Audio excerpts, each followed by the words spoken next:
தந்தை, மகன், தூய ஆவியின் பெயராலே ஆமென். நீதி தலைவர்கள் 6:15.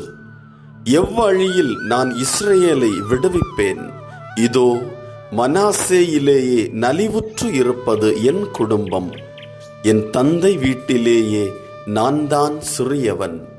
அன்பார்ந்தவர்களே, ஆண்டவர் இஸ்ரவேலை மிதியானியரிடமிருந்து விடுவிப்பதற்காக சாதாரணமான ஒருவரை தெரிந்தெடுக்கிறார். நலிவுற்று இருக்கின்ற குடும்பத்திலிருந்து கிதியோனை தெரிவு செய்கிறார். ஆண்டவரின் திட்டம் சாதாரணமாக இருக்கின்றவர்களை அசாதாரணமான, ஆசீர்வாதமான, ஆச்சரியமான விடயங்களை இந்த உலகில் நிகழ்த்துவதற்கு அவர்களை அழைக்கக்கூடியதாயிருக்கிறது. ஆண்டவரின் திட்டம் மிகப்பெரிய திட்டம். ஆனால் அது எப்படி நடக்கிறது அன்பார்ந்தவர்களே? இவ்வளவு அதிகமாக கூட்டமாக இருக்கக்கூடிய மக்களை விடுவிப்பதற்கு சாதாரணமாக நலிவுற்ற நிலையில் இருக்கின்ற ஒருவரை ஆண்டவர் பயன்படுத்துகிறார், தெரிவு செய்து பயன்படுத்துகிறார். அன்பார்ந்தவர்களே, இன்று நம்முடைய நிலை எப்படி இருக்கிறது?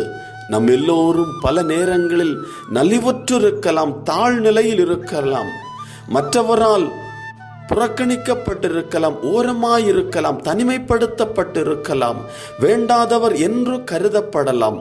ஆனால் உள்ளம் ஆண்டவர் பால், உள்ளம் ஆண்டவரை முன்னிட்டு ஆண்டவருக்கென்று அர்ப்பணிக்கப்பட்டிருக்கும் என்றால் ஆண்டவர் உள்ளத்தின் ஆழத்தை உணர்ந்து உற்று நோக்கி நம்மை அவருடைய பரிசுத்த திட்டத்தை நிறைவேற்றுவதற்கு ஆண்டவரே கரம் கொடுத்து நம்மை தட்டி கொடுத்து மேலும் வழிநடத்தக்கூடியவராக இருக்கிறார். நம் வாழ்வை அர்ப்பணிப்போம். ஜெபம். ஆண்டவரே, என்னுடைய தாழ்நிலை, என்னுடைய இயலா நிலை, என்னுடைய ஒன்றுமில்லா நிலை உமக்கு தெரியும். ஆண்டவரே, என் நிலையிலிருந்து என்னுடைய உள்ளத்தை உம்பால் ஏறெடுக்கிறேன். என் நிலையிலிருந்து, என்னுடைய இப்படிப்பட்ட குழப்பமான தாழ்நிலையிலிருந்து, புறக்கணிக்கப்பட்ட நிலையிலிருந்து உம்மை ஏறிட்டு பார்க்கிறேன். ஆண்டவரே, நான் எங்கே செல்வது, யார் எனக்கு உதவி செய்வார் என்கின்ற நிலையிலே உம்மை நோக்கி என்னுடைய உள்ளத்தை உயர்த்துகிறேன். நீரே என்னை எடுத்து ஆசீர்வாதமாய் பயன்படுத்தவிருக்கிறீர்.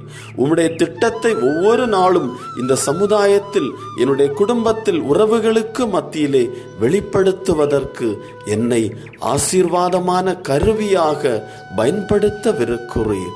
என் வாழ்வை உமக்கு அர்ப்பணிக்கிறேன். ஆமென்.